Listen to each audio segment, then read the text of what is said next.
환자를 어떻게든 살려내야 하는 의사에게는 죽음이란 좀 불편한 대상일 것 같습니다. 생명을 바친 환자들만 맞이한다는 법의학. 그런데 이 법의학이 실제로는 인권과 가장 밀접한 학문이라고 들었습니다. 교수님 어떻습니까? 네, 법의학자 그러면은 죽은 자의 변호사라고 말하기도 합니다. 원래 의료의 본질은 사람의 질병을 치료하고 고통을 줄여주고 건강한 삶으로 회복을 시켜주는 겁니다. 근데 이 법의학은 죽은 사람의 사망 원인을 통해서 그 죽음에 억울함이 있나 없나를 밝히는 것입니다. 그래서 결국 죽은 자의 그 사망 원인, 억울한 죽음을 잘 살펴서 앞으로 그러한 억울한 죽음을 없애자는 것이 법의학의 취지입니다. 그래서 일반적인 그 치료의학과는 달리 법의학은 사회의학이라고 할 수도 있습니다. 네, 이렇게 억울한 죽음의 사인을 밝히기 위해서 뭐 그 현장도 가보시고 서류도 많이 검토를 하시겠지만 아무래도 가장 자주 계시는 곳이 부검실이 아닐까 싶어요. 이 죽은 사람을 마주하는 공간인데 어떤 죽음이 많은지 또 좀 두렵지는 않을까 그것도 좀 궁금하기도 하고요. 죽음 자체에 대한 두려움보다는요, 우리가 어떤 일을 하다 보면은 그 자기 직업의식, 사명감으로 할 때가 있을 겁니다. 저더러 만일에 화재 현장에 뭐 생명을 구하라 그러면 저는 아마 화재 현장에 못 들어갈 거예요. 근데 소방관이 하면 들어가야 되겠죠. 그래서 저희 법의학자들이 하는 일이 바로 그러한 죽음, 시신을 부검하는 일이거든요. 그래서 두려움은 전혀 없고, 저 개인적으로는 부검을 지금까지 아마 한 3,000건 이상을 네. 한 것으로 기억을 하고 있습니다. 네. 뭐 살인 사건뿐만 아니라 교통사고, 의료사고, 뭐 어린아이부터 노인까지 다 경험을 하게 되죠. 그렇지만 이제 또 어떤 의미에서 보면은 저희 같은 법의학자들은 부검을 할 때가 또 가장 편하기도 합니다. 뭐 조용한 곳에서 죽은 시신은 이제 말이 없지만 절대 거짓말은 하지 않거든요. 그래서 편안한 곳에서 부검을 할 때가 제일 행복하다고 느끼기도 합니다. 네. 네. 그렇습니다. 그리고 이제 수사 드라마를 우리가 보면 종종 부검하는 장면들이 맞아요. 많이 나옵니다. 그런데 부검하는 장면 속에서 의미 있는 흔적을 발견하게 되면 야, 부검 아니었으면 어쩔 뻔했어 그렇죠. 라는 말을 많이 하시거든요. 네. 이건 사실 드라마 속 얘기일 것 같아요. 그렇죠. 부검의 필요성에 대한 인식은 높아지고 있기는 하지만 그 네. 유교 문화의 벽을 뛰어넘는 건 쉽지가 않은 것 같습니다. 네. 이 부검을 2번 죽이는 일이다 이렇게 생각하시는 분들도 많으신데 여러분들은 이 부검에 대해서 어떻게 생각하시나요?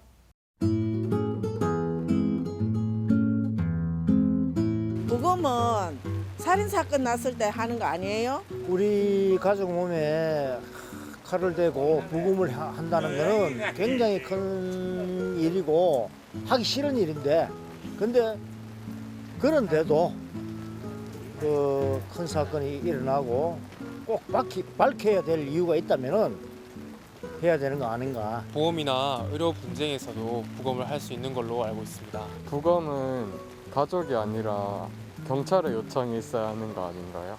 부검은 강력 사건의 피해자일 때만 진행된다. 혹은 가족들의 의견이 아닌 경찰에 의해 판단된다라고 생각하는 분들 꽤 많으시군요. 맞습니다. 아무래도 좀 죽음이라는 그 소재 자체가 막연한 두려움을 불러일으키기 때문에 그런 생각을 하지 않을까 싶은데요. 네. 그 삶과 죽음의 경계, 그 과정에서 궁금한 점을 약손 상담실을 통해서 풀어보도록 하겠습니다. 네, 약손 상담실의 문을 열어봅니다. 먼저 첫 번째 사연입니다. 드라마를 보면 사람이 죽었는지 확인하기 위해서 코 밑에 손을 대거나 심장에 귀를 대보는 장면이 나오는데 이때 움직임이 느껴지지 않으면 정말 사망한 건지 정확한 죽음의 시점과 과정이 궁금합니다. 그러니까 죽음에 이르는 과정이 어떤지 또 그 의학적으로 죽음을 어떻게 판단을 하는지가 궁금한 것 같습니다. 네. 어떻습니까? 우리가 바이탈 사인이라고 하죠. 뭐 활력 징후 혹은 생명의 징후라고 이야기하는데 병원에 가게 되면은 뭐 혈압도 재고 맥박 확인하고 호흡을 하고 있는지 체온이 있는지 이런 확인을 합니다. 그러한 생명 징후, 뭐 활력 징후가 사라지고 심장이 이제 멎게 되면은 우리가 이제 죽었다고 이야기를 하죠. 그 과정 속에서 뭐 일정한 시간 동안은 가사 상태라고 그러한 기능이 극도로 낮아져 있는 시기가 있습니다. 그걸 지나고 나면은 이제 심장이든 폐든 뇌, 이 세 가지가 우리 생명과 가장 밀접한 관계가 있는데 그 세 가지 중 이제 하나가 먹게 되면은 자동으로 또 다음 단계가 먹게 됩니다.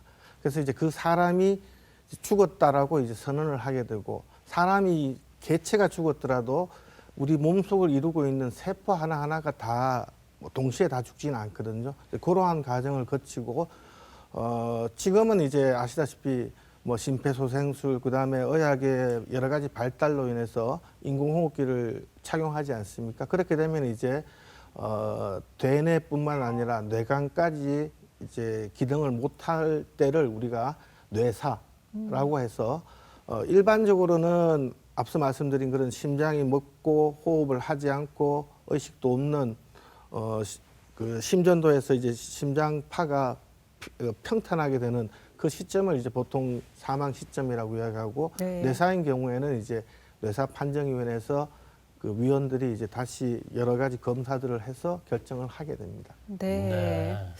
자, 그럼 두 번째 질문도 알아보겠습니다. 네.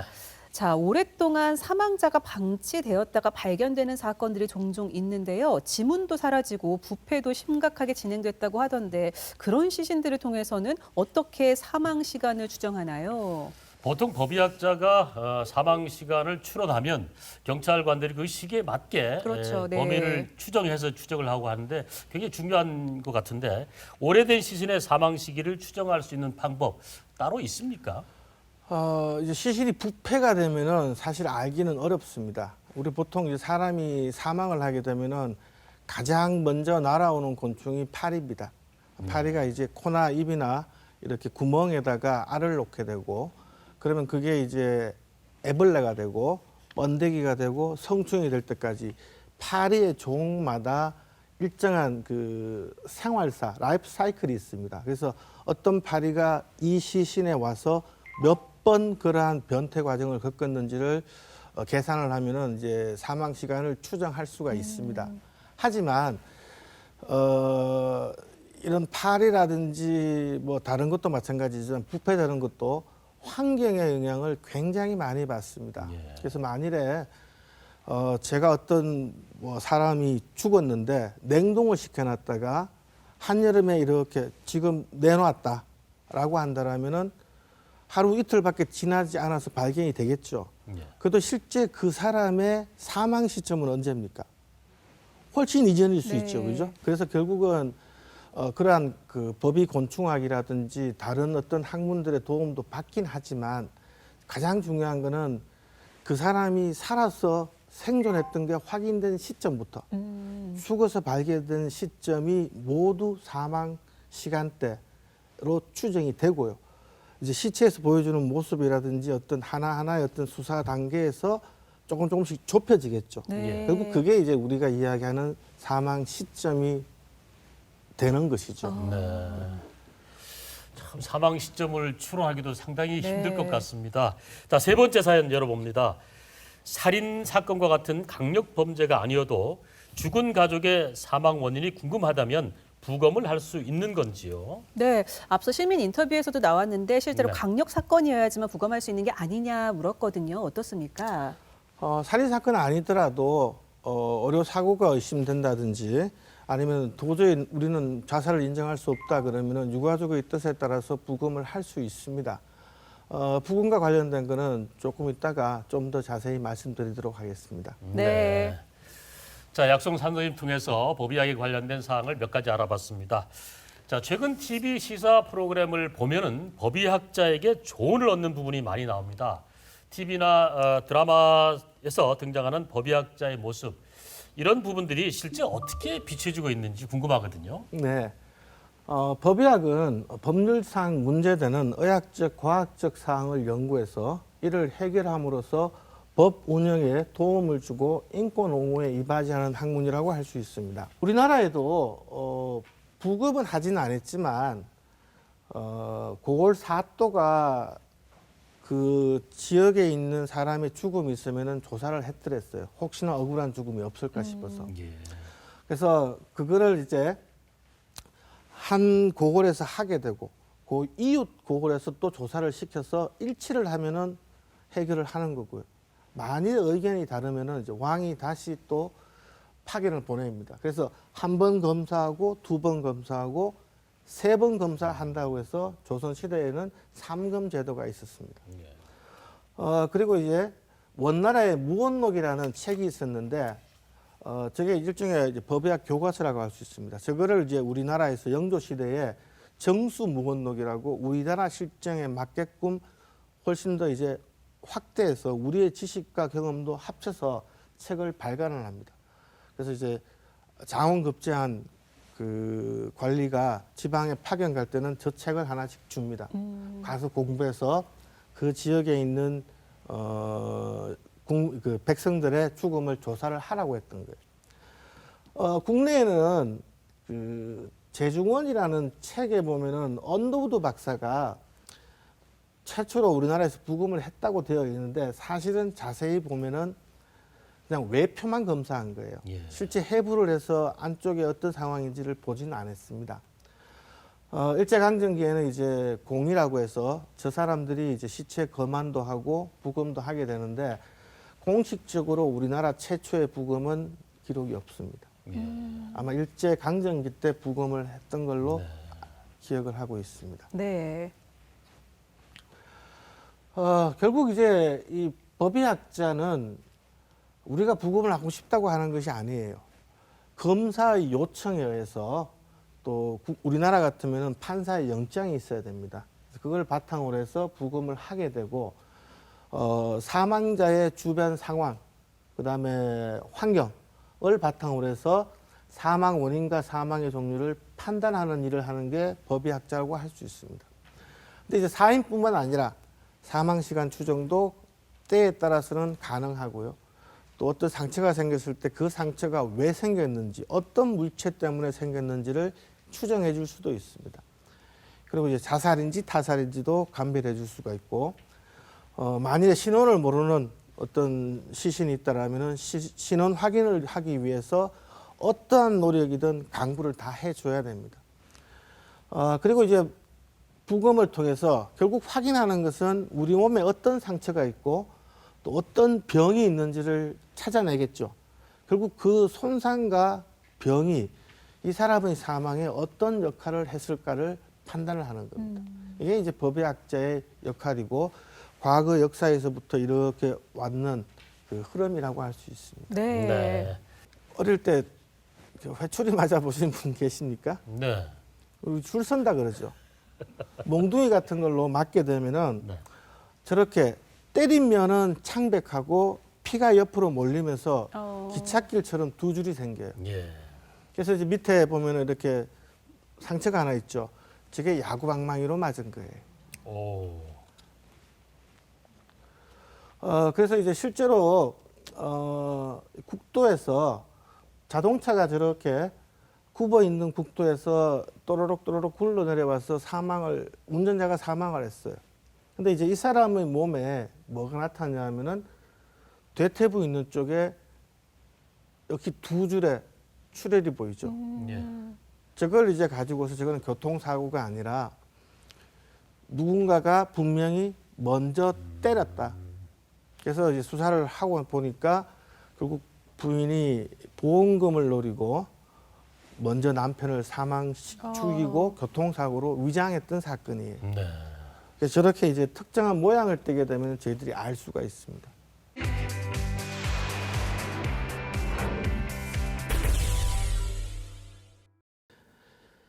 장시간 같은 자세로 있다 보면 온몸이 천근만근 피로가 몰려온다는데 이상한 교수의 피로 퇴치 비법 바로 스쿼트다.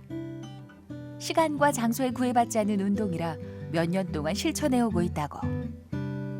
허벅지에는 이제 근육이 굉장히 많으니까 뭐 다이어트도 도움이 될 것 같고 또 저 같으면 이제 부검을 하고 이러니까 오래 서 있는 직업이다 보니까 이제 이걸 하면은 좋겠다라는 생각을 갖고 아침에 일어나든 뭐 중간중간에 짬이 나면은 100개까지는 못 하더라도 뭐 그때그때 한 10개씩 20개씩 하고 있습니다. 그래서 뭐 별다른 거 없습니다. 그냥 배에 힘도 조금 주면서 이렇게 하면 허리만 안 구부러지게 조심하면은 뭐 튼튼해지는 것 같습니다. 사실 법의학자는 육체적 스트레스뿐 아니라 정신적 스트레스가 많은 직업이다. 잠시 쉼표가 필요할 때 이상한 교수는 밖으로 나와 이렇게 가만히 하늘을 바라본다. 한 번씩은 제가 목 디스크가 좀 있어서 이렇게 누워서 하늘을 보면은 목에 조금 긴장도 좀 풀어줄 수 있기 때문에 저한테는 좋은 것 같아요.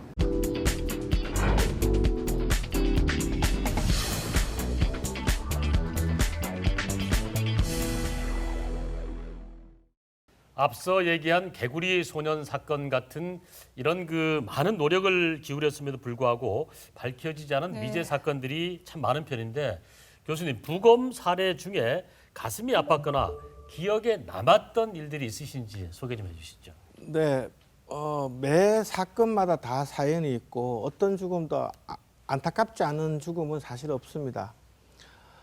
저는 이제 개인적으로는 지금 뭐 애들이 다 컸지만 그 집에 있는 딸아이들과 비슷한 또래 어린아이들 부검을 할 때는 집에 있는 애가 자꾸 이렇게 그 중첩이 돼서 마음이 좀 더 아팠던 기억이 있고 지금은 이제 어른이 성인이 되니까 뭐 이제 그런 점은 사라졌고요. 이 만성 알코올 중독 환자가 갑자기 죽으면 병사가 되지만 뭐 친구랑 술래기를 해서 더 많이 마셔서 죽은 경우에는 이게 사고사가 된다고 합니다. 이게 병사가 되느냐 사고사가 되느냐 또 말씀하신 뭐 자살이 되느냐 어떻게 죽느냐에 따라서 그 결과가 많이 달라질 것 같아요. 네, 맞습니다. 네. 병사라고 하는 거는 100% 병으로만 죽어야지 사실은 병사입니다. 아니면은 뭐 거의 대부분 뭐 수치로 이야기하기는 어렵겠지만 뭐 그래도 한 90% 이상 질병으로만 죽어야지 병사라고 합니다. 근데 우리가 교통사고를 당했다. 근데 결국 마지막에 사람이 사망할 때는 어떻겠습니까? 병원에 치료를 받다 보면은 질병이 합병되기도 할 거고, 그죠? 퇴원하고 난 다음에 또 그 아픈 몸으로 계속 살아가다 보면 다른 질병이 생길 수밖에 없지 않습니까? 그랬을 때 이제 그거를 병사로 볼 거냐 사고사로 볼 거냐에 따라서 만일에 그 사람이 보험에 가입돼 있다라면은 받는 보험금이 판이하게 달라집니다. 그래서 이제 그런 부분에서 어떤 사고와 연관된 합병증인지 아니면 사고와 연관된 후유증인지 아니면 이 사고와 전혀 관계없는 그냥 질병으로 사망했는지를 밝히는 것은 굉장히 중요한 일입니다. 네.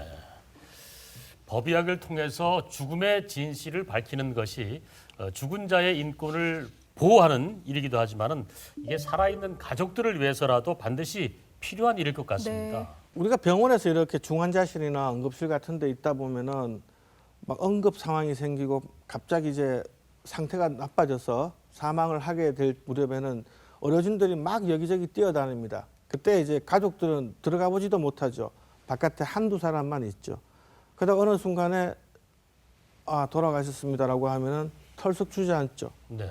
왜 죽었는지에 대한 자세한 설명이 사실은 그렇게 많지 않습니다. 그래서 부검을 통해서 유가족은 기본적으로 납득할 만한 죽음의 원인을 들을 권리가 있습니다. 안 그래도 더 슬프고 그죠? 그 또 가까운 뭐 가족이나 사랑하는 사람이면은 상처는 더 오래 가지 않습니까? 또 혹시나 우리가 뭘 잘못한 건 아니냐, 좀 더 일찍 발견했으면은 살릴 수는 없었을까라는 죄책감도 없지 않아 있을 거예요. 네. 또 혹시나 남들이 또 뭐 이목도 있을 수도 있지 않습니까? 그래서 분명한 죽음의 원인을 들을 권리가 있다. 뭐 예를 들어서 건강하던 1살 미만의 아기가 자다가 죽었다 그러면 우리가 영아돌연사 증후군이라고 합니다. 그런데 몸집이 좀 큰 부모 사이나 혹은 좀 덩치가 큰 형제 사이에서 자다가 보면은 팔이 이렇게 넘어갈 수가 있겠죠. 코나 입을 막을 수 있겠죠. 그럼 그거는 질식사, 사고사가 되는 거예요. 예. 그다음은 또 뭐 아동 학대 같은 게 있으면은 어떻겠습니까? 그래서 저게 진짜 영아 돌연사 증후군인가 아니면은 사고성 질식사냐 이런 것들에 명확히 해줌으로써 그런 짐을 덜어야 되지 않겠습니까? 네. 그다음에 뭐 앞서도 잠시 말드렸지만 결국은 유가족이 건강해야 되지 않습니까? 더 오래 살아야 될 거 아닙니까? 그죠? 우리가 알고 있는 여러 가지 질환들이 다에게 가족력이 다 있어요. 아버지가 고혈압이면 자식도 고혈압에 걸릴 확률이 더 높죠. 그다음에 전염병을 가지고 있다가 사망했더라면 그 유가족도 전염병에 옮을 수 있잖아요. 그래서 그 스스로의 건강을 챙길 필요가 있고, 또 요즘은 뭐 종신보험, 뭐 암보험, 뭐 근로자 같은 경우라면은 산업재해보상보호법에 들어가 있지 않습니까? 네. 그러니까 거기에 해당되는 어떤 질병으로 뭐 사망을 했다라면은 정당한 보상을 받아야 될 거 아닙니까? 예. 뭐 실제로 예를 한번 보여드리겠습니다. 간암 진단을 2014년도에 받았어요. 2016년부터 이제 요양병원에 지내다가 우연히 엘리베이터 모서리에서 주저앉습니다. 그래서 사람하고 부딪힌 것 같아요. 그리고 이제 다음 날 이제 자녀분한테 이거 아무래도 골절이 있을 수 있으니까 진료를 가야 되겠다라고 하니까 뭐 어떻게 또 가족은 또 안 해도 될 것 같습니다라고 했어요. 근데 엑스레이를 찍어보니까 이제 대퇴골의 골절이 확인은 됐습니다. 통증은 별로 안 심했고 뭐 감각은 괜찮았으나 다리가 좀 부어 있었습니다. 그랬다가 이제 다음 날 외진을 갔다 오고 나니까 속이 안 좋았어요. 얼굴이 창백해졌고 그 다음 날 자다가 얼굴이 창백하면서 호흡이 약하고 혈압 떨어지고 사망을 한 거예요. 결국 골절이 생기고 한 2, 3일 뒤에 사망을 했지 않습니까? 그럼 골절과 사망 사이에 무슨 관련이 있을까 없을까 궁금하지 않습니까? 네. 근데 이게 이제 그 담당했던 의사가 썼던 사망 진단서예요. 제일 위에 심폐정지라고 되어 있죠. 지금 쓰면 안 됩니다. 네. 지방색전증이라고 있죠. 그 밑에 원인은 간암 및 대퇴골 골절이에요. 그럼 대퇴골 골절이 영향이 있다는 이야기겠죠. 네네. 근데 맨 밑에 보시면은 사망의 종류는 병사예요. 대퇴골 골절은 병이 아니지 않습니까? 네. 사고로 다친 거잖아요. 그래서 저라면은 이렇게 써줘야 돼요. 지방색전증이라고 저게 이제 그 뼈가 부러지면서 안에 있던 골수 성분이 이렇게 빠져나와서 떠돌아다니는 게 지방색전증이에요. 예. 저거는 지방색전증이 사망 원인으로 제일 의심이 되는 거예요. 원래 긴 뼈 부러지고 한 2, 3일째 호흡곤란을 일으키고 사망하는 건 거의 저거예요. 저거는 이제 대퇴골 골절이 기본 원인이죠. 사람과 부딪혔잖아요. 그래서 병사가 아니라 외인사다. 그다음에 의도가 없는 사고다라고 해줘야지 그 가족, 유가족은 정당한 보상을 받을 수 있는 거예요. 예. 그다음에 이제 우리가 하는 부검은 하고 싶다고 하는 게 아니라고 말씀드렸지 않습니까? 그죠? 결국 법적인 절차에 의해서 진행이 됩니다. 그래서 영장이 발급되어야 되고, 그래서 결국 이제 신원이 누군지 모를 때는 신원 확인도 해야 되고, 범죄와 연관이 있나 없나, 그다음에 우리가 낸 결국 감정서, 부검 감정서는 재판의 증거로 보통 채택이 됩니다. 예. 그다음에 의료 분쟁이 있다, 분쟁은 되겠지만 실제 의사의 과실이 있는지 없는지도 부검을 통해서 우리가 밝혀주는 거예요, 사실. 네. 그래서 결국 경찰 수사에 협조를 하고 범죄를 입증하고 공정한 재판을 하는데 도움을 주고 있는 것이 바로 이 부검이라는 것입니다. 네. 우리가 요즘 이제 살아가면서 죽음이라는 걸 잘 경험을 못하지 않습니까? 장례식장에 가기는 하지만 잠시 인사하고는 뭐 그냥 와버리잖아요. 과거에는 장례식장은 뭐였습니까? 집에서 보통 장례를 하고 일종의 잔치였지 않습니까? 네. 근데 그게 없으니까 죽음에 대한 생각을 잘 못해요. 그래서 이제 우리 학생들이 부검을 한번 보고 나면은 바로 나와서는 할머니한테 전화 드려요. 할머니 잘 살아 계십니까? 건강하시죠? 와, 내 열심히 공부해야 되겠다. 이렇게 살았으면 안 되겠다. 살아있는 게 너무너무 행복하다라고 보통 느껴요. 근데 이게 좀 오래 갔으면 좋겠는데 한 2, 3일밖에 안 갑니다. 그다음에 부검을 통해서 결국 사망 원인을 밝히는 것이니까 그 사망 원인은 다른 어떤 사망 원인보다도 어떻겠습니까? 훨씬 더 정확하겠죠. 그게 고스란히 우리나라 사망 원인 통계 흡수가 되어서 결국 우리나라 사망 원인을 안다는 거는 국민이 그 원인으로 계속해서 죽게 만들면 안 되지 않습니까? 네. 그래서 지금 뭐 5대 암보험에서 지금 암 검진을 지금 하는 이유도 다 우리나라 사망 원인 1등이 암이기 때문에 그래요. 예. 그다음에 이제 결핵이라든지 법정 전염병을 만일에 부검하다 알게 되면은 저희들이 신고도 합니다.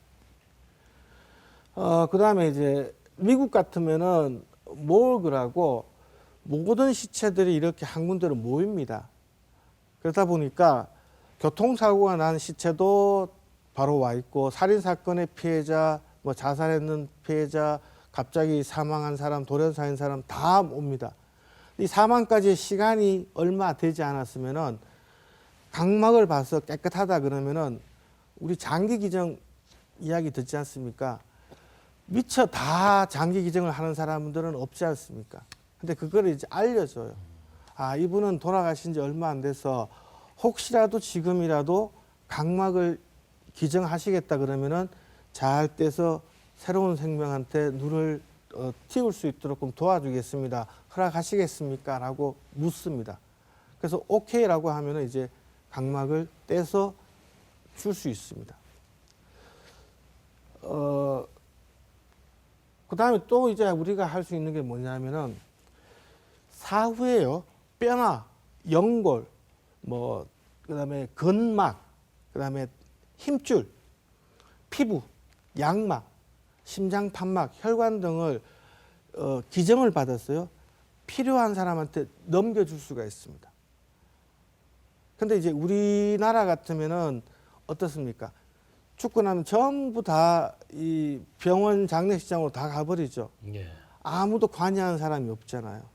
이거를 집중해서 한 군데서 할 수 있다라면은 우리나라의 장기 기증이나 뭐 저런 사후 인체 기증도 굉장히 활성화되지 싶고 그걸 필요로 하는 사람은 사실 굉장히 많습니다, 사실은. 그래서 그런 부분도 우리가 이 부검을 통해서 한번 좀 생각해 볼 수 있는 문제이기도 합니다. 예. 그래서 실제 저기 오른쪽에 보시면은 이렇게 안구를 떼고 있죠. 저 아가씨는 매일 아침마다 와서 시신의 눈만 봅니다. 예. 기증을 받으면 떼가 가고 수술실처럼 보이지 않습니까?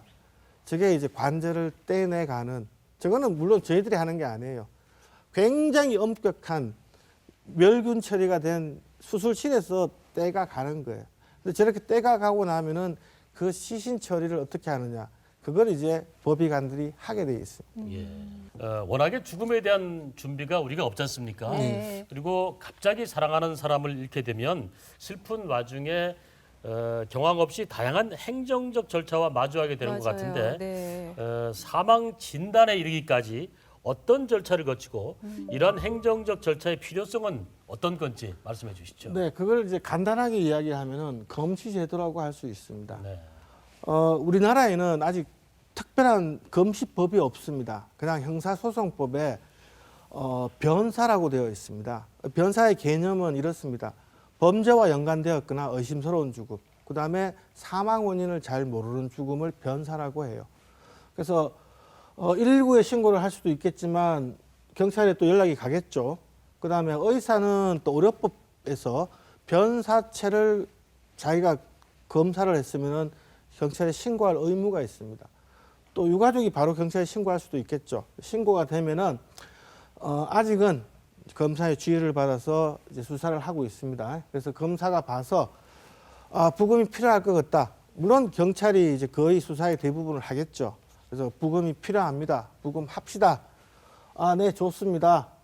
그러면 이제 판사한테다가 영장을 청구해서 영장이 발부가 되어야지만 부검을 할 수가 있습니다. 예.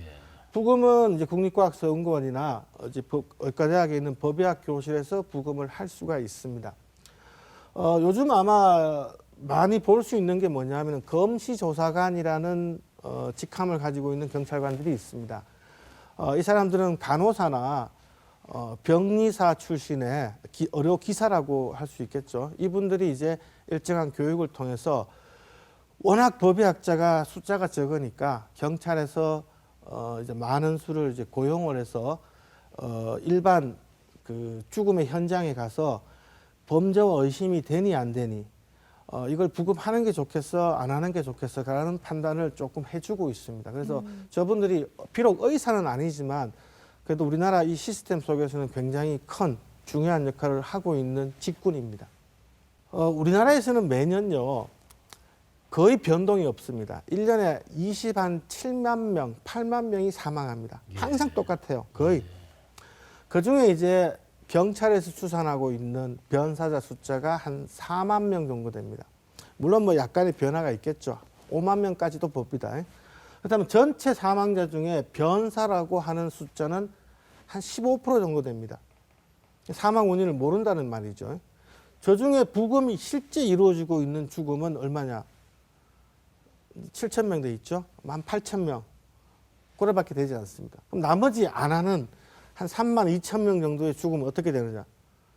그냥 다 지금 화장이 되고 있는 거예요. 그러니까 사망 원인도 모른 채 그냥 다 화장되고 있어서 저거를 앞으로 빨리 개선을 해야 됩니다. 저희들이. 유감스럽게도 우리나라에서 사망 원인 2등이 뭐냐 하면은요. 사망 원인을 알 수 없는 거 있죠. 예. 저게 2등이에요. 원인 불명이군요. 그렇죠.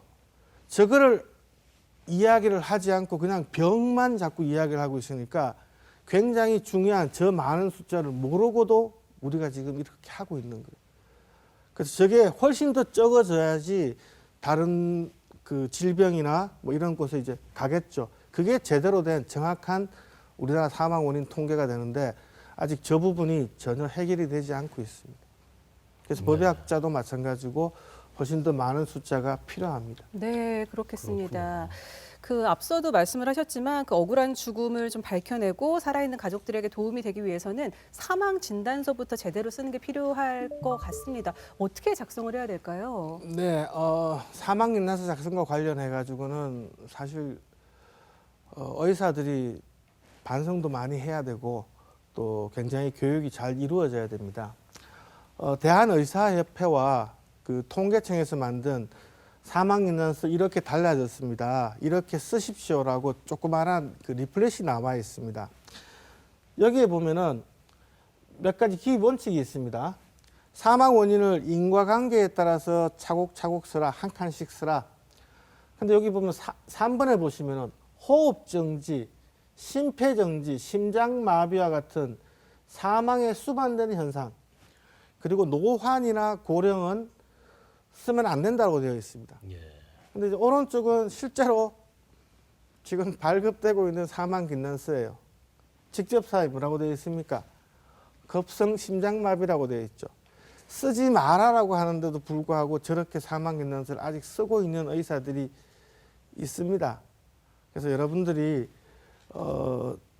저렇게 발급되는 사망 진단서는 필요가 없으니까 선생님 다시 써주세요라고 이제 여러분들이 요구를 하셔야 됩니다. 예.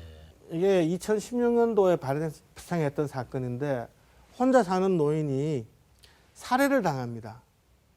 그런데 의사는 사망 원인은 모르겠다라고 하고 병사라고 끊어줍니다.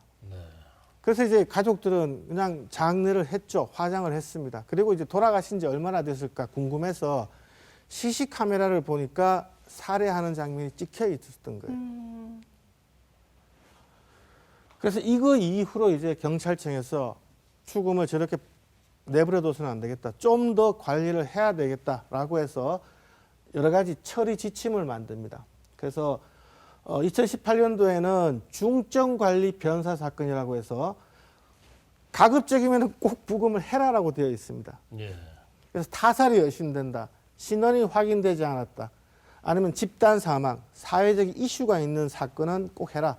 그다음에 부패가 굉장히 심해서 누군지 알 수 없을 때는 해라라는 거예요. 근데 오른쪽에는 또 우선적으로 고려해야 되는 부검들이 있죠. 근데 실제로 유가족들도 부검을 썩 내켜하지 않고 뭐 여러 가지 사회적인 어떤 분위기도 그래서 실제는 이대로 잘 되고 있지는 않습니다. 그렇지만 우리가 변사에 대해서 좀 달리 보고 앞서 말씀드렸다시피 부검이 나쁜 일이 절대 아니거든요. 필요한 일이거든요. 그래서 그 점을 조금 우리가 생각을 한다라면은 사회적 인식이 좋아지고 문화적인 배경이 조금만 달라진다라면은 훨씬 낫지 않을까 싶습니다. 예. 뭐 우리나라 화장은요 누가 알았겠습니까? 지금 전국의 화장률이 거의 85%를 넘었습니다. 과거 우리 매장은 어떻습니까? 상여를 끌고 그죠? 근데 우리나라에서는 화장은 승인을 받는 게 아니라 신고예요.